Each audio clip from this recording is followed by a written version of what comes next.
Good morning. I am in beautiful Salt Lake City today, and the reason I'm here is because it is time for my semi-annual design conference that many of you know that I run semi-annually.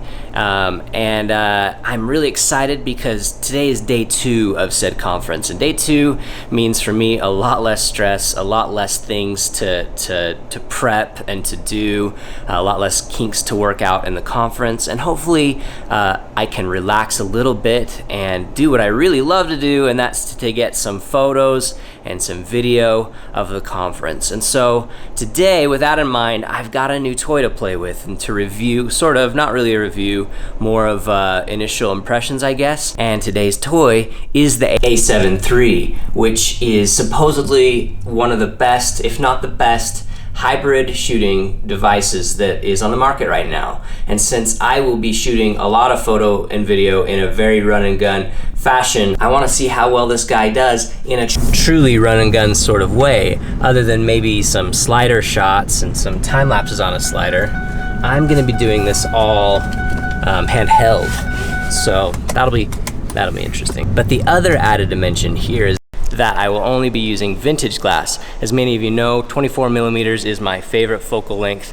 It's my go-to. And so when I knew I'd be experimenting with the a7iii, I procured 2 copies, 2 24mm lenses, both f2s. One, the Nikon, the old Nikon 24 f2, and the Canon FD 24 f2. And I wasn't going to do that, but then I just couldn't decide, so I got them both from eBay. I'm gonna decide which one I like more. But in addition to that, I also have an old Russian Helios 65 lens, which uses the old Kiev 10 bayonet mount, which changes aperture inside the camera. So nobody makes an adapter for this lens, but I found somebody who created a 3D printing mount, and so my buddy printed that out for me, and now I've got that with me. So I'm gonna try to shoot a little with that also, that 65mm range for a little bit more reach. And the weird thing about though is that I can only shoot it wide open, so I don't know what those photos are gonna look like. It'll be fun anyway. We'll see what I get with that. But other than that, the main thing, like I said, is just to try to get some hybrid shooting in on this camera that I've only really read the manual. I have to read the manual. I've gotten in trouble by not doing that before doing reviews. So yes, I've read it, and I know a little bit about it, but this is my first time really shooting with it, and so I'm excited to try it out. So the main thing I'll be doing today is giving you a comparison of that. By the end, I hope to answer the question, is this a body that I will keep or buy, I guess, because this is just a rental. Will I buy it to use it as a hybrid shooter at things like this, where I need 50% video, 50% photo? That's what we're gonna find out. So I'm gonna stop yammering. We're gonna cut to a montage of what I get, of everything I get today. And stay tuned to the end where I give you my final thoughts on this a7iii. And until then, roll film.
and I've got him.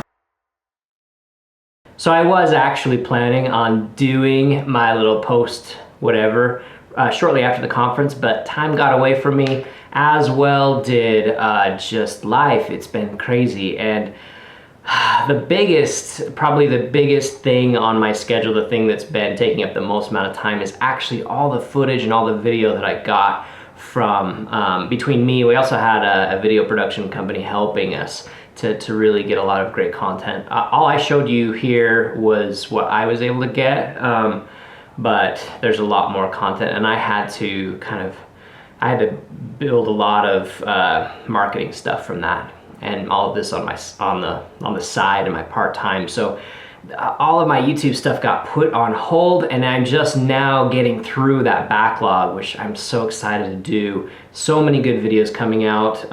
So I want to give you my final thoughts here on the stuff that I talked about.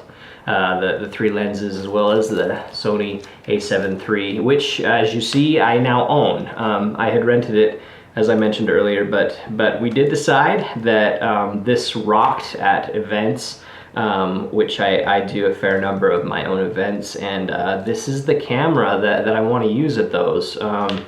I would rather use Fuji for photos, absolutely, and I'll never not use Fuji. At least I don't think I will, just because it's just, well, lots of reasons that most of you who subscribe know. But just, man, if only there was the XH1 gave you the ability to store settings. That was just that one kicker feature that the Sony a7 III gives you, that ability to switch back and forth between video and photo. I mean, I've got to do that so fast, and this gives me that ability. So yeah, it was a keeper. It's a keeper of it's a pretty amazing piece of device and hardware, and I'm pretty much use that anytime I have to do a lot of photo and video back and forth. So I did keep that. As far as the lenses go, yeah, a few things to say about the lenses. Let's first talk about these two 24mm lenses. Again, we have the Canon 24 f2 and the Nikon 24 f2, these older ones. This is the Canon FD and the Nikon, what do they call it, the AI or something like that, the Nikkor.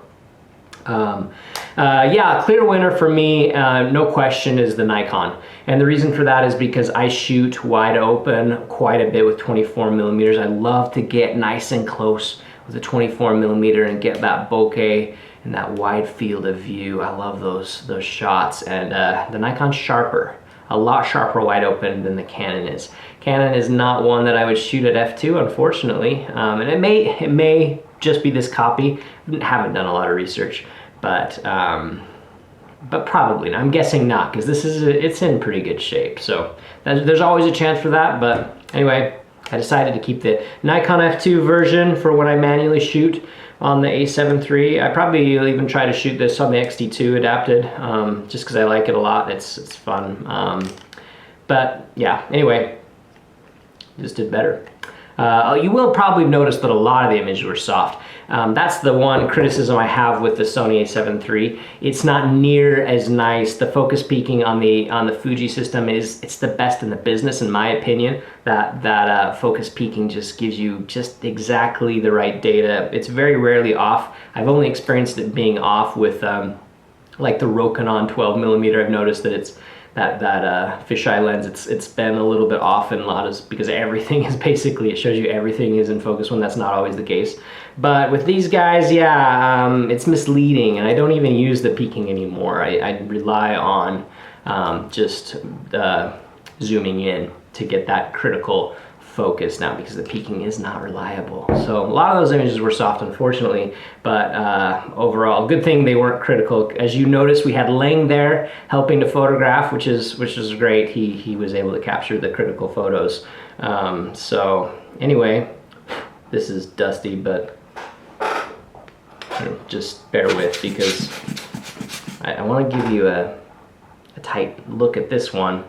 This is what I was saying with the 3D printed what is it, Automat, Jupiter, whatever, 65mm Russian lens. A lot of people like this lens. It's pretty rare again. The Kiev 10 adapter is, you know, it's a plasticky 3D printed, and if you want information on where to get that, it's in the link below. But this isn't a lens I would necessarily recommend. It's kind of a fun novelty, but the problem with this lens, and actually I'm working on another video you'll see in a week or two with Danae and I in a photo duel, and I used this on the XD2, or no, I did use it on the A7 III. But anytime light is in the background, and I had this happen at the event also, the flaring is just ridiculously bad. It's so awful, and it's unusable, the footage and photos I got with this at the event. So, I mean, it's fun, it gives an interesting look, but I don't use it in like shaded or indoors or whatnot. Never if there's any possible chance that there'll be light behind the subject. So that's it. Those are some of the fun toys I played with this time. Really hope you enjoyed coming along. I know it's kind of a random video, but sharing just a little bit about what I've been up to. And yeah, hope you enjoyed it. Again, like always, remember, kindness before camera. We'll talk to you again real soon.